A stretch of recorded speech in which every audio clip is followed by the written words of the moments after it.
una reelección inmediata, pero estos quieren más de dos elecciones, ¿no? Quieren 3, 4, 5 hasta que se mueran, ¿no? A Evo Morales, y además lo dice públicamente, lo ha repetido hace poco, él quiere gobernar hasta el fin de los tiempos Bolivia, porque él se siente la reencarnación de Túpac Katari y de Túpac Amaru y de todos juntos. Entonces él cree, encabezando una revolución, y por lo tanto debe gobernar eternamente, y como es un hombre joven, ¿no? Seguramente esperará un buen rato, o estará en ese predicamento durante un largo tiempo. Bueno, entonces eso es el ALBA en América Latina, ¿no? Luego tuvimos de alguna forma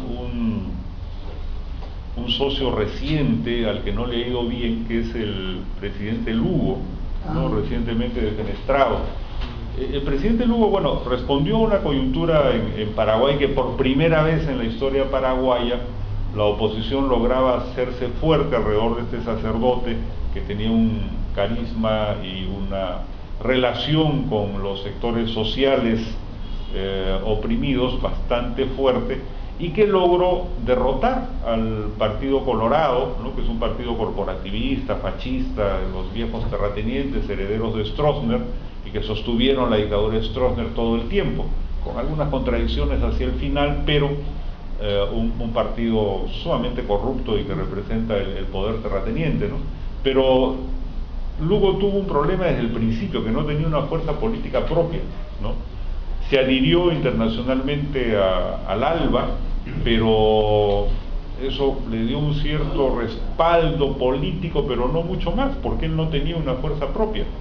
Salió elegido y empezó a gobernar con el apoyo del Partido Liberal Radical Auténtico, ¿no? Una fuerza de centro derecha, digamos, adversarios de los colorados, y que, como era de alguna forma un vientre de alquiler, le quitó el apoyo, ¿no? a la menor contradicción, y lo dejó en el aire. Por eso es que Lugo tuvo que renunciar. Y como ustedes han visto, una cosa sorprendente, tan poca fuerza tenía que no resistió, ¿no? a la arremetida congresal de sus adversarios, y aceptó la defenestración casi automáticamente, y su propia resistencia, yo diría que es una resistencia pasiva, ¿no? Poco estructurada, ¿no? Probablemente intentará volver en las elecciones del próximo año, no lo sé, ¿no? Pero se le nota muy débil, ¿no? Entonces, lo que al principio logró capear, porque al buen exobispo le empezaron a aparecer hijitos por todos lados, ¿no? Bueno, resolvió el tema, porque finalmente, en fin, un tipo que no tenía más que eso, pecadillos por ahí, reconoció a uno que otro, pero logró salvar ese asunto. Pero su principal problema es la falta de consistencia política, de no tener un partido propio y no haberlo podido organizar. No sé si ahora, la verdad, no conozco tan al detalle la coyuntura paraguaya, pero de pronto, supongo, porque las elecciones son el próximo año además, entonces esta angurria, esta desesperación por traérselo abajo, era seguramente el temor de que pudiese fortalecerse, ¿no? Entonces lo trajeron abajo y ahí quedó, ¿no? Aquí en el sur del continente, el ALBA ha tenido otros amigos, pero nada más, ¿no? Podría ser la señora Kirchner en Argentina, pero los Kirchner, bueno, primero presidente Néstor y luego doña Cristina, la viuda, en realidad tienen su propio juego, ¿no? Y nunca entraron al ALBA con ningún tipo de decisión, porque además son un país mucho más estructurado, pese a todas las dificultades y problemas que puedan tener que Venezuela, o que Ecuador, o que Bolivia, o que Paraguay, ¿no? De lejos.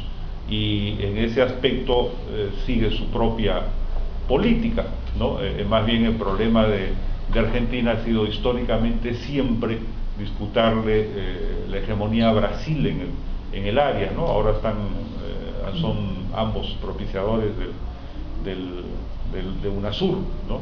Como una de las fórmulas de integración. Entonces Argentina no es parte de ese juego, ¿no? Como tampoco nunca lo fue, ni mucho menos Uruguay, ¿no? Uruguay tiene una característica bien interesante que a veces se nos escapa. que es que está ya en el segundo periodo de gobierno el Frente Amplio, ¿no?, que es una coalición de las izquierdas uruguayas, al punto tal de que el gobernante actual ha sido ni más ni menos que uno de los más destacados líderes de la guerrilla urbana de los Tupamaros, ¿no? Inclusive ha estado preso, ¿no?, este Pepe Mujica, que además ya era parlamentario, ¿no? Y su señora, doña Lucía Topolansky, que es una senadora también, que viene además de una de las familias más ricas, fue esa típica historia, ¿no?, de la hija de familia rica que se casó con el líder del proletariado. Pero bueno, pero a lo que iba, más allá de la información social, es que Uruguay hace una impecable política que podríamos calificar de centro izquierda, y que seguramente aquí algunos críticos dirían flagrantemente derecha, porque no se diferencia en nada de la política de la concertación democrática, ni la de Lula en Brasil, y tampoco la del compañero Alan García, ¿no? Es exactamente el mismo tipo de política, en materia económica, en materia social, ¿no? Es, digamos, el modelo que podríamos llamar de centro-izquierda, que ha sido el más exitoso, y ahora lo vamos a explicar por qué, en el continente latinoamericano.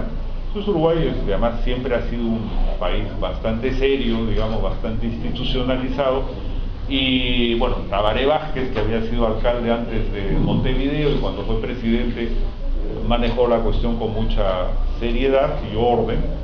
Y don Pepe Mujica, más allá de su simpática veteranía, digamos, y sus formulaciones generales, gobierna exactamente con el mismo esquema, ¿no? Y Uruguay sigue un camino de crecimiento y de progreso. Bueno, fuera de América del Sur, el ALBA consiguió como socios, sobre todo a Nicaragua, ¿no? Y ahí habría que decir, como balance, en realidad en Nicaragua hay muy poco que hablar, sigue siendo un desastre, ¿no? Nicaragua fue lamentablemente, históricamente deformada, degenerada por las dictaduras del siglo pasado, la chacra de los Somoza, ¿no?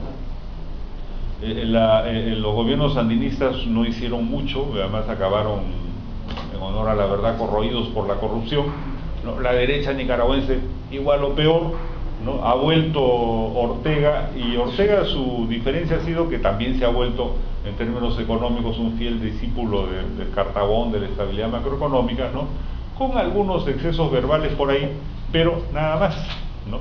Entonces,